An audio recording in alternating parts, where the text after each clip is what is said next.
अस्सलाम वालेकुम। Welcome to my YouTube channel. Research paper writing के बारे में एक इम्पोर्टेंट पॉइंट जो कि डिस्कस किया था हमने, वो था पेरेंट आर्टिकल। तो ये आप देख रहे हैं कि हमारा जो रिसर्च टॉपिक है, उसमें ये 4 रिसर्च आर्टिकल्स जो हैं ये इकट्ठे कर लिए हैं। ये पेरेंट आर्टिकल्स के ज़मरे में आते हैं। अब हम इनको प्रूफ रीड करके ये देखेंगे कि हम अपने रिसर्च पेपर में कौन से एलिमेंट्स डालेंगे।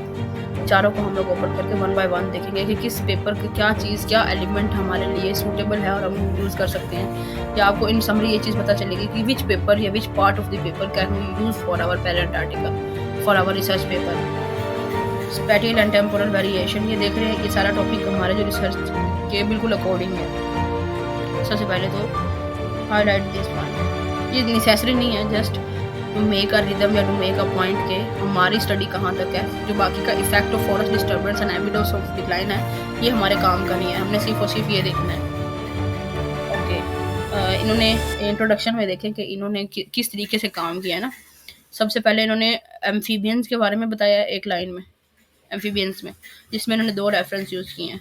उसके बाद इन्होंने पॉपुलेशन डिक्लाइन के बारे में बात की है एक लाइन में। उसके बाद उन्होंने थ्रेट्स जो बायोडाइवर्सिटी को हुए हैं उसके ऊपर लिखे हैं। तो इंट्रोडक्शन हमने भी सेम ही यूज़ करना है। तो सबसे पहले हम इन पॉइंट्स को मेंशन कर दें जो कि हमारे इंट्रोडक्शन में होने ज़रूरी हैं। जैसे कि सबसे पहले एम्फीबियन के बारे में बात की है।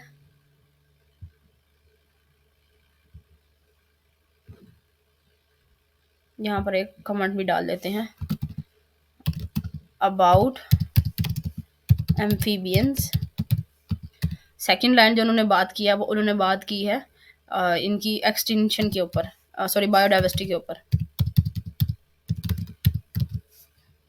तीसरी हम लोग देख लेते हैं, एक्सटिंक्शन की बात की थी, देन पॉपुलेशन एक्सटिंक्शन डिक्लाइन, और फिर थ्रेट्स जो हो रहे हैं वो। इसके अलावा है तीसरी बात बायोडाइवर्सिटी, एक्सटिंक्शन और फिर थ्रेट्स। सेम सिनेरियो में हमने भी करना है, सिर्फ पॉइंट्स हमने लिखे हैं कि हमने इन 4 बातों को कवर अप करना है हमारे रिसर्च के इंट्रोडक्शन में। देन है इन्होंने पॉपुलेशन के वाइड रेट्स, स्टडीज़ की बात की है, डिफोरेस्टेशन की बात की है। अब ये क्योंकि हमारे से रेलिवेंट नहीं है, डिफोरेस्टेशन है, ये जितनी भी लाइन लिखी हुई है ना, ये हमारे रेलिवेंट नहीं है। ये देख रहे हैं, ये फॉरेस्ट डिस्टर्बेंस और एविडेंस ऑफ डिक्लाइन के ऊपर है। हमने बात करनी है स्पैटियल एंड टेम्पोरल वेरिएशन के ऊपर, सिर्फ और सिर्फ हम लोग वहाँ पर स्टिक रहेंगे। ये पूरा जो भी बात है ना, ये सारी उसी के ऊपर हुई है, तो हम इसको नहीं छेड़ते हैं। ये अब बात जीनस की हो गई है, तो जीनस की हम लोग बात लाजमी करेंगे, क्योंकि हमारा भी सेम ही काम है। जो चीज़ हमारी स्टडी से रेलिवेंट है, हमने यूज़ उसी को करना है। ये दो हमारे रेलिवेंट नहीं है तो उसको नहीं यूज़ करें। हम स्टडी के डाटा को नहीं, बल्कि इनके पॉइंट्स को नोट कर रहे हैं। अब इन्होंने यहाँ पर बात जीनस की है, तो हम भी क्या करेंगे इसमें, इसी इंट्रोडक्शन में जिसके हमने पॉइंट्स बनाए हैं, जिसमें हम लोग ये 3 पॉइंट लिख रहे हैं, अगला पॉइंट हम जो लिखेंगे वो होगा जीनस। हम जीनस के ऊपर बात करेंगे। देन स्पीशीज़ के ऊपर हमने बात की है।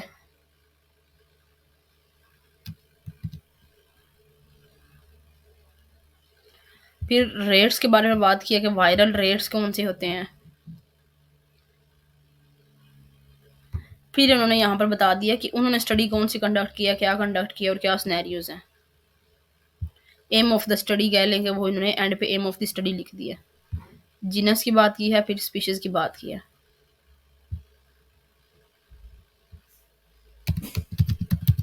Then aim of the study या रेशनल ऑफ द स्टडी कह सकते हैं, वो आ गया।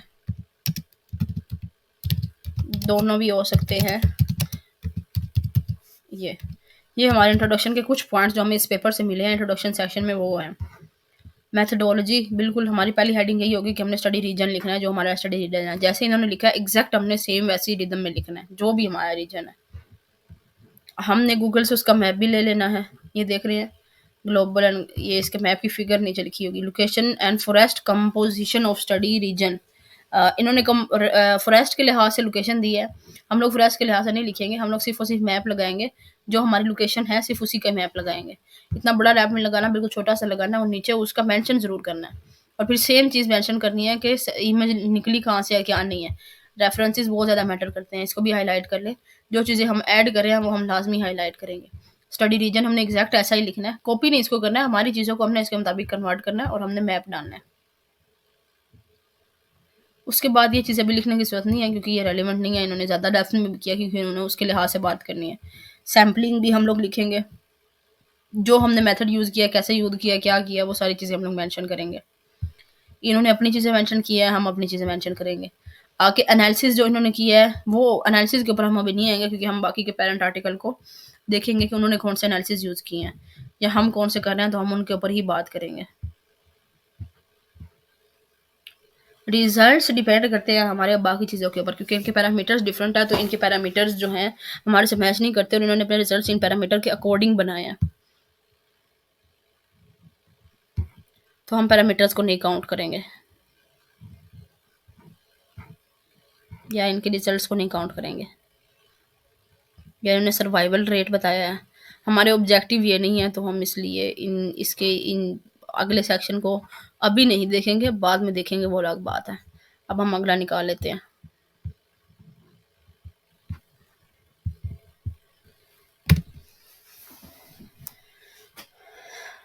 ये हमारे से बिल्कुल रेलिवेंट है, बिल्कुल सेम एग्जैक्ट वही है जो हम लोग कर रहे हैं। इंट्रोडक्शन क्योंकि हमारा पहले हो गया। इन्होंने पहले एम्फीबियंस की पॉपुलेशन की बात की है, इन्होंने भी सेम। देन इन्होंने फॉरेस्ट की बात की या उस एरिया की ऑफ द वेस्टर्न घाट्स जिस एरिया पे काम हो रहा है, तो सेम एग्जैक्टली उस लोकेशन के ऊपर जिस पे हम काम कर रहे हैं, यानी कि एक पैराग्राफ या 2-3 लाइन्स हमने उसके ऊपर लिखनी है। अब एरिया जो भी हमारे रिसर्च पेपर का, उसके ऊपर एक लाइन जो है ना वो लाजमी लिखनी है। उसका आइडिया यहाँ से लेना है कि जैसे इन्होंने लिखा है, आइडिया लेना है, कॉपी पेस्ट नहीं करना है।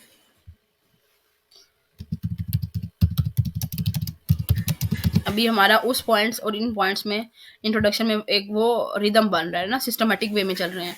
पहले हमने एम्फीबियंस को, फिर उनकी डाइवर्सिटी और उनकी वो चीज़ें देखी हैं, उसके बाद हम लोग फॉरेस्ट का, फिर एम ऑफ द स्टडी और वो आएगा। अगर दरमियान में कोई और सेगमेंट नहीं आता तो इन्होंने भी देखे, फिर ये एम्फीबियन की पॉपुलेशन की बात की है। सेम वैसा ही है क्योंकि सब लोग जो रिसर्च पेपर करते हैं उनको पता है कि उन्होंने सिस्टमेटिकली चलना होता है, सिस्टमेटिकली रिदम यही होता है।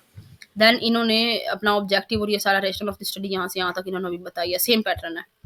अब ये मेथड है, इन्होंने मेथड्स को इकट्ठा लिख दिया, जबकि उन्होंने वो सीक्वेंस बनाया था, तो हम उसी को फॉलो करेंगे। आइडिया यहाँ से डाटा का ले लेंगे, लेकिन फॉलो उस सीक्वेंस को करेंगे। इनकी एक अच्छी चीज़ है कि इन्होंने ये टेबल बनाया है, जो उन्होंने हैबिटेट्स लिए हैं ना, उनके ऊपर उनकी साइट की करैक्टरिस्टिक्स लिखी हैं। तो अगर ये हम कर सकते हैं तो ये वेल एंड गुड है, अगर तो कर सकते हैं। साइट्स के नाम और उसके बाद इन्होंने ये स्ट्रीम कुछ लिखी हैं, तो हम करैक्टरिस्टिक्स के लिहाज से कुछ चीज़ें जो हमारे पास हो, हम वो लिख के एक टेबल बना देंगे यहाँ पर। रिजल्ट्स हम इनके फॉलो कर सकते हैं क्योंकि इनकी और हमारी चीज़ें जो हैं वो सेम है। इन्होंने भी एनोवा लगाया, हमने भी एनोवा लगाया हुआ है।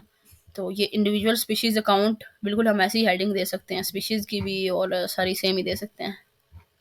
या इसके रिजल्ट्स हम लोग जो है ना वो कवर कर सकते हैं। ये अच्छा आर्टिकल है, ये हमें रिजल्ट्स में मदद करेगा। हर रिसर्च जो आर्टिकल होता है, ज़रूरी नहीं कि वो सारा का सारा काम है। कुछ से हम लोग इंट्रोडक्शन के पॉइंट लेते हैं, कुछ से हम मेथोडोलॉजी के पॉइंट लेते हैं और कुछ से हम लोग रिजल्ट्स के पॉइंट्स लेते हैं। इसके रिजल्ट्स ज़्यादा इफेक्टिव, तो हम ज़्यादा उसमें यूज़ करेंगे। ये थर्ड पेपर है हमारे पास, ये भी रिसर्च है, हमारा पेरेंट आर्टिकल में आता है। इन्होंने अच्छी बात की, इन्होंने स्पैटियल डिस्ट्रीब्यूशन की बात कर ली है। अब जो हमने पहले 2 डाटा देखे हैं, जो पेरेंट आर्टिकल देखे हैं, उन्होंने स्पैटियल डिस्ट्रीब्यूशन की बात नहीं की है। तो यहाँ पर अब हमें इंट्रोडक्शन के अंदर एक और पॉइंट मिल गया। सबसे पहली चीज़ जो देखी जाती है वो इंट्रोडक्शन देखा जाता है। अगर तो इंट्रोडक्शन अच्छा लिखा हुआ होगा, सिस्टमैटिकली लिखा होगा और हर बात को कवर किया होगा, लेकिन समराइजिंग कवर किया होगा, तो जल्दी एक्सेप्टेंस के चांसेस होते हैं। आप देख रहे हैं कि पहले पेरेंट आर्टिकल में हमने पॉइंट्स लिए हैं इंट्रोडक्शन के, दूसरे में भी लिए हैं, तीसरे में भी लिए हैं। बाकी का जो डाटा है ना, वो इफेक्टिव होता है, लेकिन वो तो टू द पॉइंट चीज़ होती है ना, उसमें हम लोगों ने सिस्टमैटिक वे उन्हें देखना होता है, इसमें हमने देखना होता है। तो इसलिए इसमें जितनी चीज़ें जैसी हो जाएँ वो अच्छी हैं। ओके, ये फिर इन्होंने एम्फिबियंस की पॉपुलेशन की बात की है। इन्होंने ये किया है कि इन्होंने इंट्रोडक्शन में रिव्यू को बता दिया ना, प्रीवियस स्टडीज़ भी बता दी हैं। एम से पहले इन्होंने प्रीवियस स्टडीज़ बताई हैं, ये भी एक अच्छा पॉइंट है।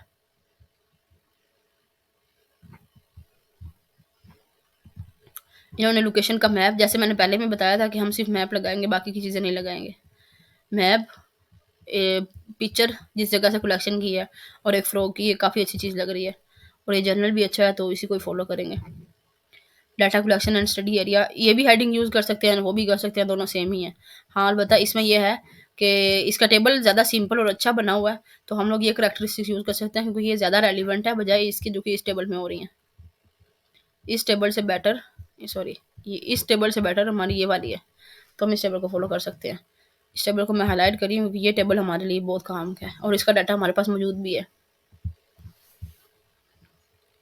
फिर अगली स्टैटिस्टिकल एनालिसिस किया, जैसे कि उसमें थी, इन्होंने स्टैटिस्टिकल एनालिसिस लगाया है, कोई स्क्वायर लगाया है,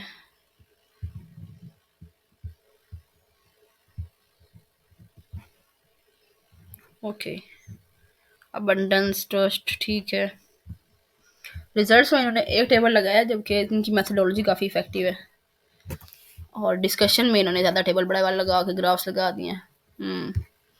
इन्होंने डिस्कशन को ज़्यादा डिटेल में कर दिया है, ग्राफ्स इसमें डिस्कस कर दिए हैं, ये भी इफेक्टिव चीज़ है। तो रिजल्ट्स हम इनके फॉलो कर सकते हैं, किसी हद तक कर सकते हैं। आइडिया में यहाँ से हो जाएगा कि इन्होंने जो डिस्कशन में चीज़ें लिखी है ना, हम वो रिजल्ट्स में लिख देंगे। तो इस पेपर के हम लोग रिजल्ट्स भी देख रहे हैं। अब ये लास्ट पेपर है हमारा। नहीं, ये तो डाइजेटेशन है, नहीं ये नहीं आएगी क्योंकि एक तो डाइजेटेशन है, दूसरा ये अच्छे जर्नल में पब्लिश भी नहीं है। तो हमारे ये 3 पेरेंट आर्टिकल हैं, इन तीनों में से हमने कुछ ना कुछ ले लिया है। हम उसी की मदद से ही अब अपने रिसर्च पेपर को मोल्ड करेंगे, और यही हमारा जो है, अब अपने हर पेपर को सेव भी कर लेना है। ये यहाँ से सेव, क्योंकि जो पॉइंट्स और जो नोट्स आपने बनाए हैं ना, वो इसके अंदर अब सेव हो गए हैं। तो ये एक पहला जो है स्टेप, जिसमें पेरेंट आर्टिकल फाइंड करना, और उसके बाद हमने आपको ये बताया कि पेरेंट आर्टिकल के क्या किस तरीके से हमने उसको क्या क्या चीज़ें लेनी है, कैसे कैसे लेनी है, और क्या स्टार्टर करना है। तो ये होप्स आपको समझ लग गई है।